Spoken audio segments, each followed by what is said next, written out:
Donc, cette webconférence, c'est la 5e du cycle Les Comment de la maternité que j'étale sur chaque mois, le dernier mardi du mois, normalement, sur cette année 2019. C'est la 5e, même si la 4e a été différée, reportée au mois de juillet. Et là, ce soir, je vous parle d'une grossesse heureuse. Comment vivre une maternité sereine? Ce sont des grands mots, grossesse heureuse, maternité sereine. Souvent, ce sont des rêves. Est-ce que c'est réalisable? Est-ce que c'est vraiment concrètement réalisable? Du coup, je le décline un petit peu. Qu'est-ce que c'est qu'une maternité sereine? Souvent, c'est que la grossesse se passe bien et c'est que le bébé grossit bien. C'est les deux points sur lesquels on pose des grosses questions. Et ça, moi, je vous dis oui, c'est possible de le vivre. C'est vraiment possible. C'est pas une illusion, c'est pas un mythe, c'est pas un rêve. Et ce que j'ai envie de dire, c'est plus on s'y prend tôt, plus on favorise le bon déroulement de la grossesse. Je vous raconterai comment est-ce que je suis passée de faire sage-femme qui faisait des accouchements à ce que je fais aujourd'hui, c'était de ramener les femmes à naître femmes. Et c'est toujours dans ce but-là.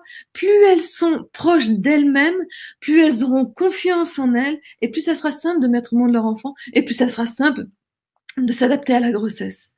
Et donc, elle se passera bien. Et donc, le bébé grossira bien. Donc, c'est vraiment, il n'est jamais trop tôt pour se préparer, et en même temps, il n'est jamais trop tard non plus. C'est-à-dire que si vous êtes enceinte et que vous n'avez pas eu le temps de préparer le terrain, c'est que le terrain est prêt. Il n'y a pas de terrain absolument parfait. L'enfant est d'accord avec les conditions dans lesquelles il va arriver. Par contre, vous, jusqu'où est-ce que vous êtes prête à vivre une grossesse? Ça sera la grosse question quand la grossesse est une grossesse surprise. Parce qu'effectivement, la grossesse est une histoire d'ouverture. Et je vous en ai parlé dans les précédentes webconférences de ce cycle, surtout pour le projet d'enfant ou sur la conception. C'est une ouverture. Et c'est plus simple des fois d'ouvrir la porte quand on sent qu'on le décide. Et quand on est surpris, c'est-à-dire quand c'est l'enfant qui arrive et ok, il va falloir que j'ouvre. Est-ce que j'ouvre, est-ce que je ferme? Ça, c'est une autre question. On n'y répondra pas ce soir. Mais la question, si vous dites oui à la grossesse, ça sera s'ouvrir à ça. Et s'ouvrir, c'est pas juste dire oui, c'est s'ouvrir dans son psychisme, dans son mental, c'est s'ouvrir dans son cœur au niveau de ses émotions, c'est s'ouvrir dans son corps, surtout pour la femme, pour l'homme aussi, mais surtout pour la femme. C'est s'ouvrir dans son temps quotidien. Le temps change dans une maternité. Ça n'a pas, il n'y a pas la même valeur. C'est s'ouvrir aussi à l'inconnu. Je ne sais pas qui est-ce que j'accueille dans mon ventre jusqu'à ce que je le vois. Je peux avoir des idées, je peux le sentir, je peux le pressentir. Je peux avoir peut-être, certains vont avoir des messages, des choses comme ça, je ne sais pas. Mais je ne sais pas qui c'est. Je ne sais pas ce que c'est que la maternité, surtout si c'est la première. Donc c'est vraiment s'ouvrir à l'inconnu. Et il y a aussi s'ouvrir à quelque chose que je peux pas contrôler. C'est quelque chose qui me dépasse, une maternité. Il y a quelque chose de magique qui se passe à l'intérieur de moi, vous vous rendez compte? Un nouvel être qui se crée, qui part d'une cellule, cette même cellule est née de la rencontre de deux cellules très spécifiques. Une d'un homme, une autre d'une femme. Et ça cohabite. Et ça donne une cellule qui va devenir jusqu'à quoi? 64 cellules. Et après, d'abord elles seront indifférenciées et ensuite, elles vont être spécifiques. Et à un moment donné, dans cet amas de cellules, il y a un battement de cœur. Waouh! Et tout ça, ça va faire un être. Tout ça, ça va donner qui vous êtes, qui je suis. Et ça se passe dans votre corps, mesdames. Ah, ça vous dépasse complètement. Comment voulez-vous contrôler ça? Il va donc falloir lâcher prise. C'est aussi une ouverture à la vie, parce que la grossesse vous amène vraiment à plonger dans la vie. L'enfant que vous portez est une boule d'énergie de vie. L'enfant que vous allez mettre au monde est une boule d'énergie de vie, pas de survie. De vie, c'est de pétillant, de spontanéité, de tout ce qui est là. Vous voyez bien un nouveau-né quand on le voit, comme ça nous réjouit. Parce que c'est de la vie pure, on a rarement l'occasion d'en voir. Et s'ouvrir à la vie, des fois, ça nous fait très peur. Donc effectivement, la grossesse est une ouverture, donc c'est une mise en vulnérabilité. Vous allez être déstabilisé, vous allez perdre vos repères, il va y avoir des résistances, il va y avoir des peurs, vous allez être hyper émotif, il va y avoir plein d'émotions que vous n'avez peut-être jamais rencontrées, comme s'il y avait une transparence qui se faisait à l'intérieur de vous pour que vous soyez moins emmurés dans vos croyances et dans votre contrôle. Il peut y avoir une énorme sensation de solitude que vous n'attendiez pas rencontrer.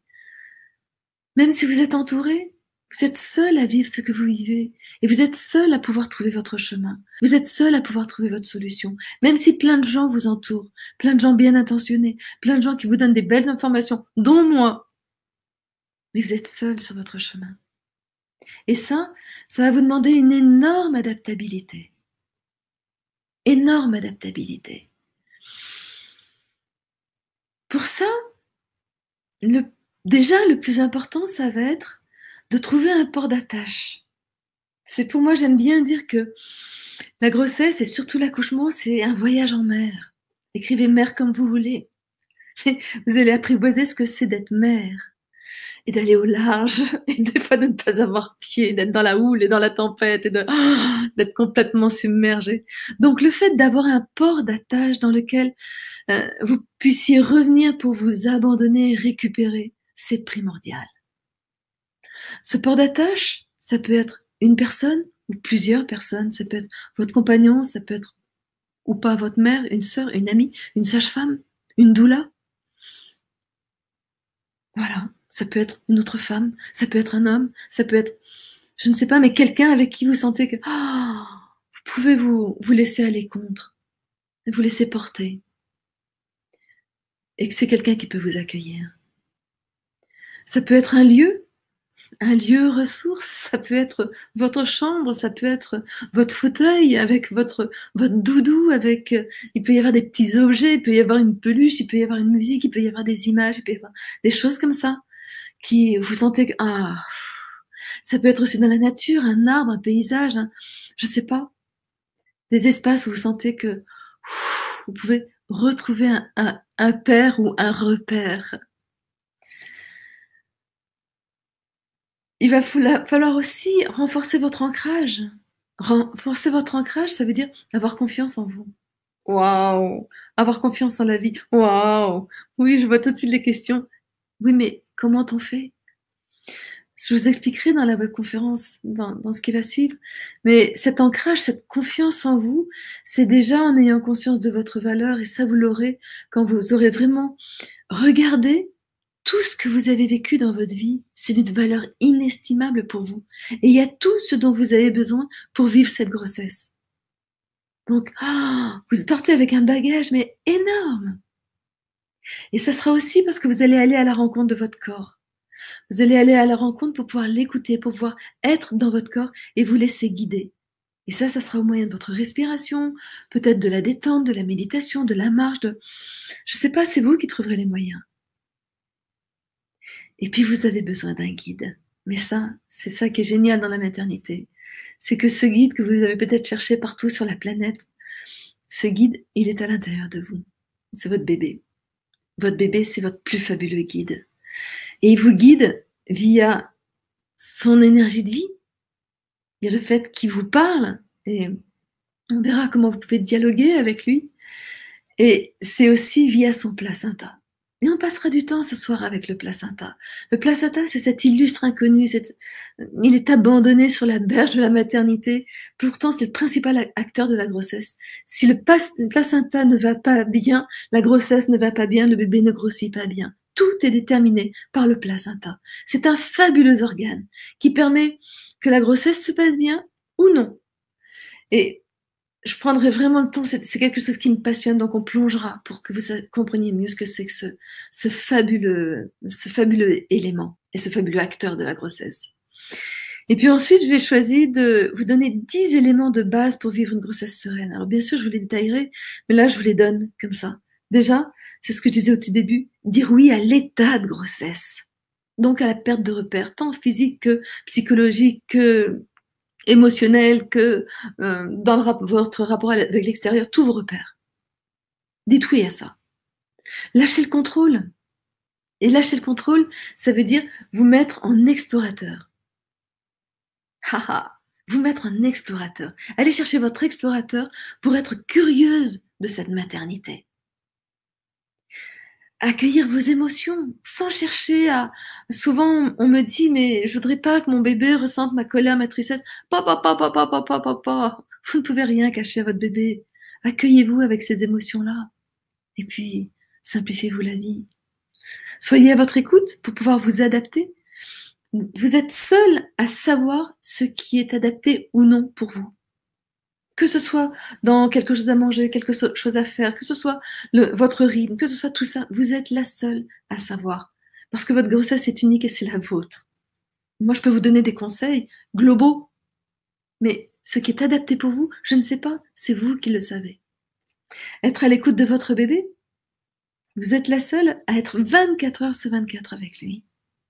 Et vous êtes aussi la seule à pouvoir, en affinant votre écoute, savoir ce qui est adapté pour lui. Et souvent, ce qui est adapté pour vous est adapté pour lui. Ça simplifie les choses. Grandir en confiance, c'est ce que je disais, pour renforcer votre ancrage, être au centre de votre grossesse. Être au centre de votre grossesse, ça veut dire que vous êtes persuadé ou vous vous persuadez que vous savez. Vous avez un rôle à jouer dans la grossesse qui est unique. C'est pas celui de la sage-femme, c'est pas celui du médecin, c'est pas celui du père, c'est pas celui du bébé, c'est celui de la mère. Et vous savez ce qu'il y a à faire quand vous êtes enceinte. Ça, c'est à l'intérieur de vous. Vous savez pas dans votre tête, mais vous le savez dans vos cellules, dans votre corps. Et personne ne le sait mieux que vous. Et ça, j'arrêterai pas de vous le répéter. Personne ne le sait mieux que vous. Donc revenez au centre de votre grossesse et sentez que vous êtes pleinement actrice plutôt que de chercher plein de réponses et de solutions à l'extérieur. C'est plus impliquant, je l'avoue, c'est moins évident, mais c'est peut-être plus amusant. Il y aura un grand point, c'est de savoir déléguer. Savoir déléguer, ça veut dire que dès l'instant où vous êtes enceinte, vous avez un travail à plus que temps plein puisque c'est 24 heures sur 24 pendant 9 mois.